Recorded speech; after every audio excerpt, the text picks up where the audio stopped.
OK，其实啊，人呐、打工都好啦，最怕一样东西的，就是可能做了一个30年、40年，可能到50岁，诶，突然间被老板炒掉哦，对不对？所以就曾经有一个讲师就讲了，你在公司啊，你付出创造你的价值，到老板都没有可能炒掉你为止。哇，这句话我很佩服诶，其实确实是这样的。你知道为什么公司啊打工都好了，我们会有薪水拿了，因为我们有这个价值呢。所以曾经有一个激励讲师，不是激励讲师啊，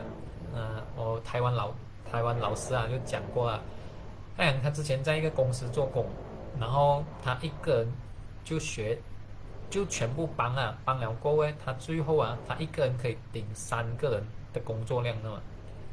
那到最后公司要就是 cut cost 嘛，就减少那个嘛，所以留下的是谁？留下的是他，而且他薪水提高了嘛？为什么？因为他真的是很有价值啊，他有这个就是 value 啊，我们讲的。所以一样的就是我们值多少钱呢？看我们付出多少我们的价值多少其实当我们越不计较这样去付出的话啦，我们价值在这个公司位置越高的话啦，甚至你可能是 partner 你可能是下一个合作伙伴因为其实啊，真的是讲真的，钱是赚不完的，所以为什么会有那种分股啊这些因为希望你可以上来变老板，承担这个责任，一起去赚更多钱。所以大概做到所以为什么之前也是听另外一个很有名的讲师讲的，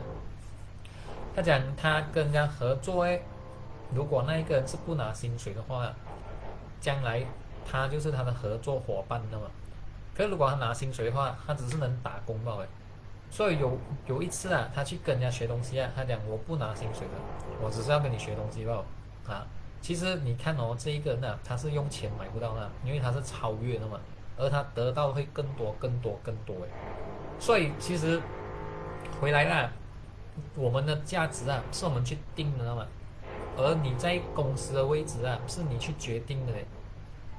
当你创造到一个牢固、稳定、很不能取代的位置很难的，很难会炒掉你的，因为没有人可以代替你。可是得吧，列过来了，我们能推就推，能不要承担责任就不要承担，能不做就不做了。到最后了，真的是可能没有东西可以做为什么？因为已经不需要你了。因为什么？因为其实老板全部其实经历过像我们这样也是一样的。我们有打过工，我们有做过不同的位置，我们大概懂那个 feel 了嘛。你是真正用心，还是假敷衍，还是这些其实都看得出真的是看得出只是有时候没有可以代替你的人暂时所以就用这些可是，一有比你态度更好的人，我跟你讲，随时是很危险的。所以其实把自己的努力付出了，在公司日常都好了，其实是为自己创造价值也不是为了别人为了自己为什么？因为以后可能你要创业还是什么的话，还是人家要揪你合作的话，至少你懂很多东西的那么，因为你 build 起来的，所以这一切包括你的个人的那一个人品因为一直都在看的。而问回去了，你喜欢跟什么人合作一个喜欢吃蛇、推责任、抱怨，然后每天觉得就是很多负面的话的啦。这个第一个你喜欢跟他合作吗？包括你会请他做工吗？如果你是老板的话，其实很难，对不对？除非没有选择了。可是有选择的话，你一定喜欢这样的承担责任，愿意面对，愿意学习，然后愿意成长的，对不对？因为什么？因为他越愿意成长你做老板会越轻松而你越轻松你可以做更多事情而你可以做更多事情分分钟他就是变成下一个股东还是那个伙伴因为什么？因为老板都是这样的，如果有人可以代替我的话我会再去 expand 去开的嘛，大概做到而这一些学起来的东西其实没有人可以拿走没有人可以拿走包括该讲的结善缘，你跟很多人build起来那种关系是没有人可以拿走的，因为大家知道你是什么样子所以为什么讲我那个以前那个组员自己开公司真的是很有福分的，因为他很愿意付出。所以再问回去在人生中你要先苦后甜还是先甜后苦先苦后甜呢，就是你把你地基这方面打稳了嘛，打稳过后，其实后面你很轻松的。举例啊，我现在这个朋友做老板啊，你猜他轻松吗？其实比以前更轻松的。可是先甜后苦，就是现在尽量我们能吃蛇吃蛇哦，能推责任责任，能不要负责任就不负责任，能不做不做啦。看起来很甜，对不对？可是到老化，可能就很容易被人家代替，然后可能就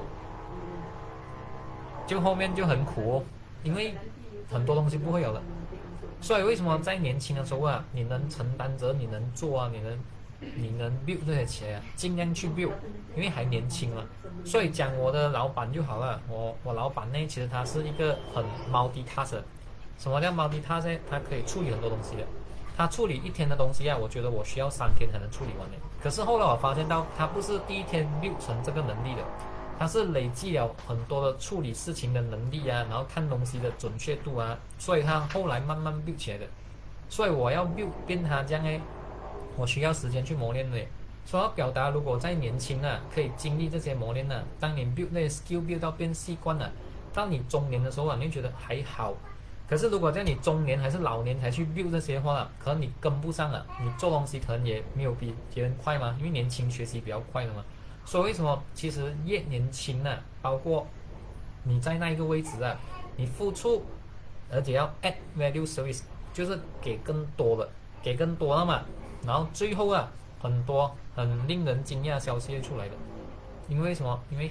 做好东西啊，一直都有人在看的。然后也不为了人家在看不看啊，为了自己成长，你自己一定会越来越梗的，在各方面，讲话啊、人际关系啊、处理事情啊，包括你的 EQ 啊，就是情绪管理啊，包括你的人全部啊等等各方面的。其实做工啊，稻盛和夫讲过了，他是在磨练我们的灵魂啊，让我们的灵魂提升了。所以为什么全心投入去，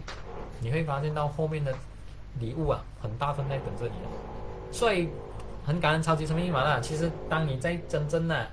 去感恩的位置啊，你会感恩老板的话啦，其实你很难去讲老板坏话的。你会感恩老板，你很愿意做的，很乐意做，就是甘愿做欢喜受啊。可是如果你不在这个位置的话，其实你会做到很受害的。OK， 今天分享就到这里啊，谢谢大家。